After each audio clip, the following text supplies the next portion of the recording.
Hello and welcome back on FisioSuite. In this session, we will have a look on how to bind a user to a therapist.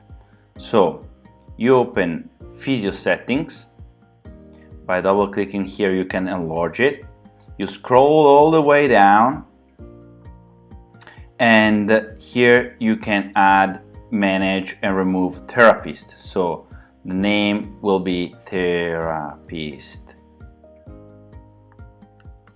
To the user, we bind it with the user therapist that we create in the former session, and we can choose also a color for the specific therapist. We will make a quick choice for a good color that is easily recognizable, and we add it. Now we have added the single therapist. We close settings, we open the calendar, and we see that both therapists are created.